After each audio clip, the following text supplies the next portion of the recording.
Hey, what is up guys? My name's Tufu. Welcome to the channel. This is my first tutorial video and I'm going to be showing you how to do this letter D. The reason why I chose the letter D is because it's probably the most simple one that I could think of. You're basically just using two letter Ds. You've got the larger one and the smaller one, and then you're just adding a couple of lines here or there. So I'm just going to show you the steps that I took to create this. It's very simple, you can follow along. I'm going to start from scratch. We're going to get just any colour you want to use, and we're going to draw, first of all, a square. If you hold it down, it'll make a square, and we can move that around wherever we want. So if you just do a half circle around here, or more like an oval. Oval is just an extended circle, but that creates your D shape. So if we were to erase, turn this up a little bit, if we were to erase that line, here we go, we've got basically the letter D, make it slightly smaller, and then we add in a smaller D, down kind of 3/4 of the way. Like you could divide this up, you know, that'd be half and half. If you put this, you know, divide that half and half, divide that half and half, that's a lot of halves.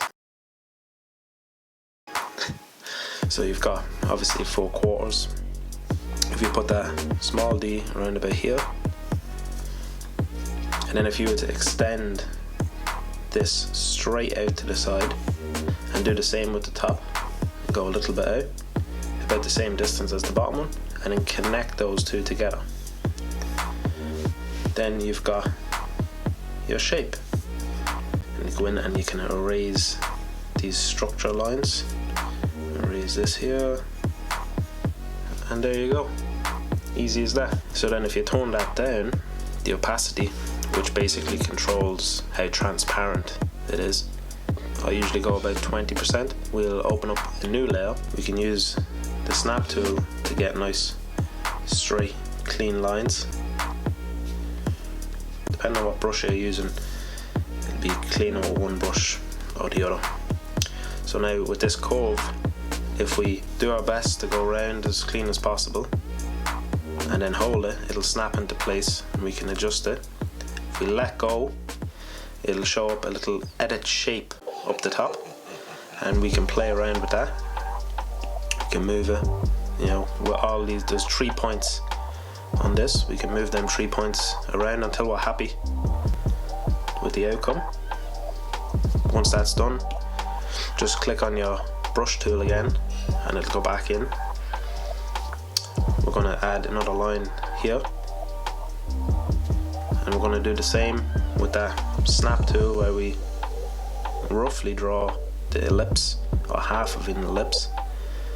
You can adjust it like this, but it's probably easier just to let it go, click edit shape, and just move them around until you're happy, and then click the brush to go out of that window. If we turn off our sketch layer, we've got the perfect letter D. Nice graffiti style letter D. So what we can do then is create a new layer and set your D layer, where we can rename it to outline. Hit enter and then tap on it again, click reference, go to your new layer, we'll call that new layer color fill. Hit enter, we'll select the color. In this case I'm just going to choose orange, and we can move the color layer underneath the outline layer first, and then fill in.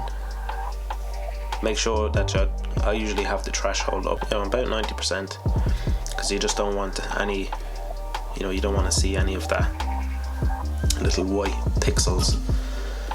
So once that's done, then we can go in. What I like to do is duplicate that layer and duplicate the reference layer, and then basically by pinching the outline layer and one of the color fill layers, you'll create a layer that we can rename to drop shadow. Rename that drop shadow and then go up to your adjustments, which is beside the little wrench. It's a little magic wand, and if you click Use Saturation and Brightness, tone the brightness down fully, and that will make that layer, if we turn off the top color fill layer, you'll see that the bottom layer turned completely black. And then we can grab the drop shadow layer, move it out at a 45-degree angle. Then if you click on the little N here and turn its opacity down to about 30%, that'll give you a nice drop shadow. Easy as that. So what we want to do, we can give the color fill layer a gradient by just clicking on the color fill layer, clicking select. That selects everything just in that layer. Then we're going to create a new layer and we're going to name that gradient, and then we're going to go to that orange, click on value, and we're going to turn more yellow. Select the brush. In this case we're going to use spray paint style. We're going to do medium nozzle, and we're going to turn the opacity down slightly, but turn this up. We're going to turn that way up full, and we're just going to gently rock back and forth. Go back to that orange and make it darker, and then if we go from the bottom,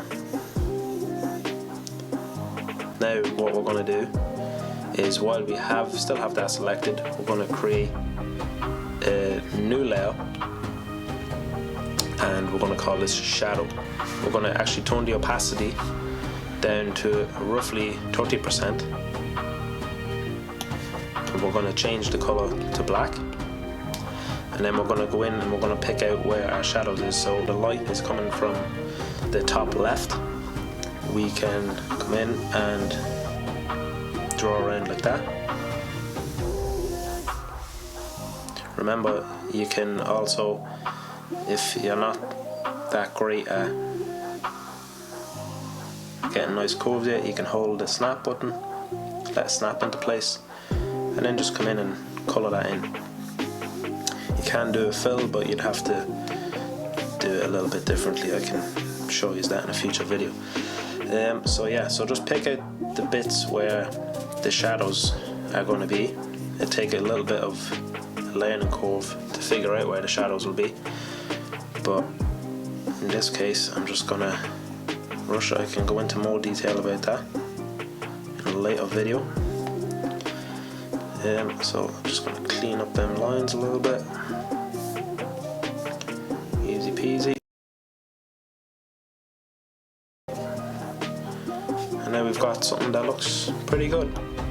So now we want to, while that's still selected, it's just the color fill, remember, is selected. So now we created a new layer. We're going to call that highlights, and we're going to select white, because they're going to be really harsh highlights. And remember, from the top left, so we're going to put all the highlights on that side. You can do the snap on this one, get nice clean straight lines. Down here will be one as well, and there'll be one, but make sure that it doesn't go past the actual shadow as well, so a little bit of a curve. Actually, we're going to go from the other side, so we get a nice thin line on this side, and then a kind of a fatter line out to here. So you can add in like this. Just add in whatever you feel is. You can just add a little bit of dynamics to it. So down here as well, there's obviously going to be a shadow here because the shadow's on this side. So the light will be hitting here because the shadow's on the other side. So it's basically just doing the opposites. So here we go, we'll just do a nice clean line. like this, and now we've got something pretty nice. So if you want to add to that, you can add in another layer and rename that layer to details, and from there you can turn off, you can deselect, and you can go in. If you're going to put stuff behind it, like off sprays or things like that, you can put these details all the way to the bottom. Select your color that you're going to use. In this case I'll just use a red. Little half circles and then little full circles. Just add in loads of little circles, and that'll look like it's a splat of paint. So there, we can put one on the other side, and because you put it down at the bottom, the shadow will be on top of this, because we didn't use a color as a shadow, we actually used, so it will render it as the color, as a darker color than the one you're using, which is a great little tip. So make sure you just add in where you think they'll go. You can even, add some little lines as if this is dripping. Something simple like that. So I'm going to add a little halo, I suppose, at the top. So even still in details, I'm going to go in, I'm going to use a yellow first and then outline it. So in this case I'm just going to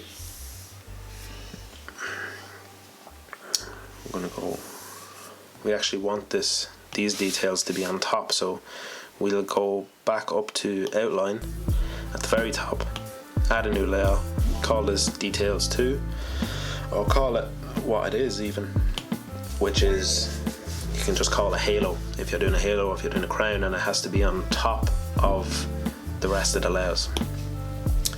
So I'm going to go in now, I'm going to do like a little half circle kind of a thing, and I'm going to make it a little bit thicker, and then I'm going to go in with black and I'm just going to outline it, and it doesn't have to be perfect, nothing ever is really, but yeah, so that's a little halo. You can even add in some highlights on top of those details, so come in and just add a little, you could add the shadows and all that as well, but it's not really necessary. There's obviously not going to be any highlights underneath this shadowed area, but we can still add in a couple little ones there. And here we'll just add in, remember we're adding them on the left side, the top left side, because the light is coming in from the top left. So guys, that wrapped up this video. If you like this content and you want to see more, hit that like and subscribe button. If I missed anything along the way, if there was any steps that you were unsure of, drop a comment, let me know, and I'll help you out as much as I can. Thanks, I hope you were entertained, and yeah, I'll see you in the next one.